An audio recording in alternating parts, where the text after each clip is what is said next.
নবম শ্রেণীর গণিত, লাভ ক্ষতি কোষে দেখি 10.1, পাতা 147-এর 21 দাগের অঙ্কটা আজকে আমরা একটু শেখার চেষ্টা করব। দেখো আগে অঙ্কটা ভালো করে পড়ে নিই। কী বলেছে? এক ব্যবসায়ী এক ধরনের চা 80 টাকা প্রতি কিগ্রা দরে বিক্রি করে 20% ক্ষতি, এবং অপর এক ধরনের চা 200 টাকা প্রতি কিগ্রা দরে বিক্রি করে 25% লাভ করেন। তিনি দুই ধরনের চা কি অনুপাতে মিশিয়ে প্রতি কিগ্রা 150 টাকা দরে বিক্রি করলে 25% লাভ হবে। তাহলে চা ব্যবসায়ী কী করেছে দেখো, 80 টাকা প্রতি কেজি দরে বিক্রি করেছে এক ধরনের চাট, প্রথম ধরনের চাটাকে 80 টাকা প্রতি কেজি দরে বিক্রি করছে কীভাবে? 20% ক্ষতিতে। আর অপর এক ধরনের চা 200 টাকা প্রতি কিগ্রা দরে বিক্রি করে সে 25% লাভ করছে। তাহলে বলছে এই দুই ধরনের চা কি অনুপাতে মিশিয়ে প্রতি কিগ্রা 150 টাকা দরে বিক্রি করলে 25% লাভ হবে।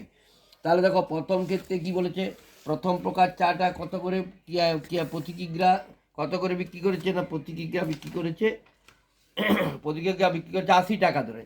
আর প্রথম প্রকারের চাটা কি করেছে? 20% ক্ষতিতে বিক্রি করেছে। তাহলে আমি লিখতে পারি এখানে প্রথম প্রকারের চা,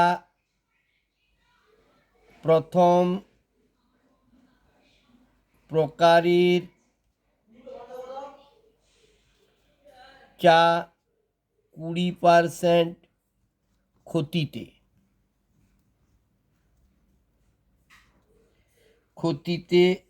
তাহলে 20% ক্ষতি মানে কি 100 মাইনাস 20 সমান হচ্ছে 80 টাকা।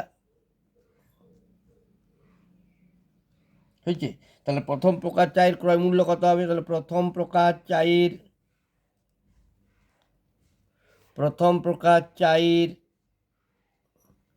ক্রয় মূল্য সমান কি হচ্ছে? 80 গুণিত 100 বাই 80, 80তে 80 কেটে গেল, সমান হয়ে গেল 100 টাকা। ঠিক আছে, এবার দেখো দ্বিতীয় প্রকারের চা 25% লাভে। দ্বিতীয় প্রকারের চা 25% লাভে। তাহলে 25% লাভ মানে কি 100 যুক্ত 25 সমান 125 টাকা। হয়েছে? তাহলে 125 টাকা হলে তার ক্রয় মূল্য কত হবে দেখো, আমি সংক্ষেপে করছি। ক্রয় মূল্য হচ্ছে সমান, দ্বিতীয় প্রকার চায়ের ক্রয় মূল্যটা সমান কত হচ্ছে? 200 গণিত 100 বাই 125। ঠিক আছে, 25 5 125, 25 8 25 200, আর 5 20 100 সমান 8 দুগুণে 16, 160 টাকা। ঠিক আছে, দ্বিতীয় প্রকার চায়ের ক্রয় মূল্যটা বেরিয়ে গেল 160 টাকা। যেহেতু মিশ্রিত চা প্রতি কিগ্রাম 150 টাকা দরে বিক্রি করলে তার 25% লাভ। তাহলে মিশ্রিত চা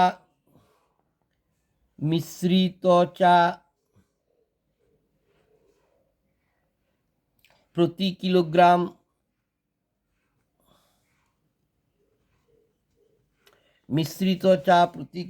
150 টাকা দরে বিক্রি করলে 150 টাকা দরে বিক্রি করলে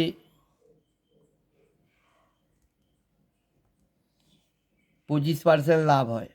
তাহলে 25% লাভ। তাহলে 25% লাভ মানে আমরা জানি 100 যুক্ত 25 সমান হচ্ছে 125 টাকা। তাহলে তখন ক্রয় মূল্য কত হবে? না, ক্রয় মূল্য সমান হচ্ছে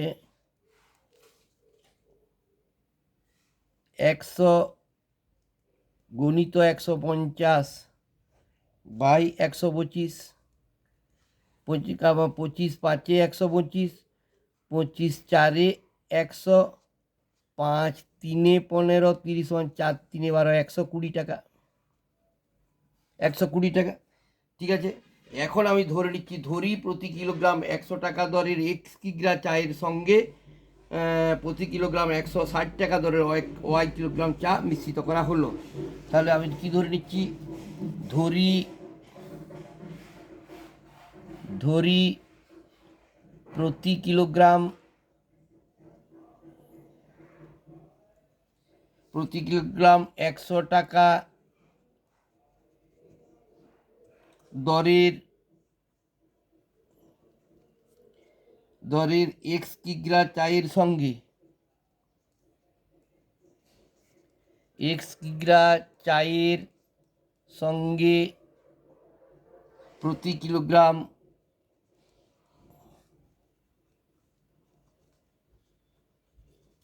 প্রতি কিলোগ্রাম 160 টাকা দরের 160 টাকা দরের ওয়াই কিগ্রা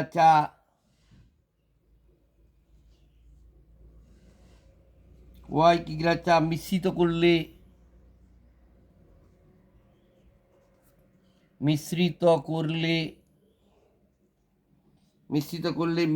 চায়ের প্রতি কিলোগ্রামের মূল্য 120 টাকা।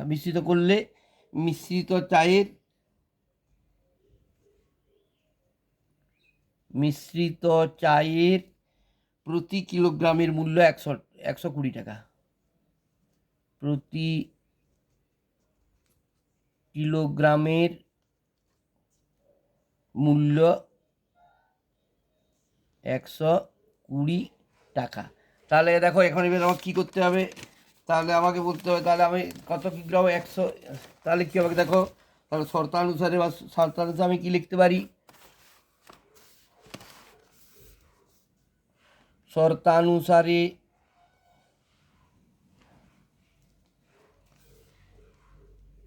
100 হলো 100x হলো প্লাস 160 হলো 160y by x plus Y সমান 120। ঠিক আছে, 120 হয়ে গেলে এবার কোড়াকুড়ি গুণ করো, তাহলে 120x বা 120x প্লাস এইটার সঙ্গে এইটার গুণ, এটার সঙ্গে এইটার গুণ 120y সমান এটার সঙ্গে সমান 100x প্লাস 160y বা 120x মাইনাস 100x সমান 160y মাইনাস 120y। ঠিক আছে, তাহলে 120x সমান হচ্ছে 40y বা x বাই ওয়াই সমান হচ্ছে কত 40/20। দেখো 20 1 20, 20 দুগুণে 40 সমান 2/1। অতএব x/y সমান হয়ে গেল কত 2:1। তাহলে আমার কি উত্তর চেয়েছে, যে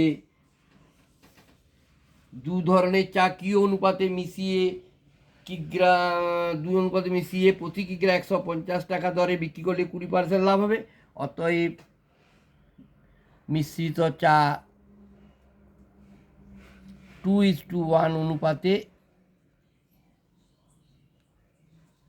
2:1 অনুপাতে মিশিয়ে 2:1 অনুপাতে মিশিয়ে প্রতি কিগ্রা 150 টাকা দরে বিক্রি করলে 25% লাভ হবে। এটি অ্যান্সার। ঠিক আছে, দেখে নাও ভালো করে। ধন্যবাদ, ভালো করে ফলো করো চ্যানেলটাকে, লাইক দাও। ঠিক আছে, দেখে নাও অঙ্কগুলো, সব অঙ্ক দিয়ে দিয়েছি। ঠিক আছে, ধন্যবাদ।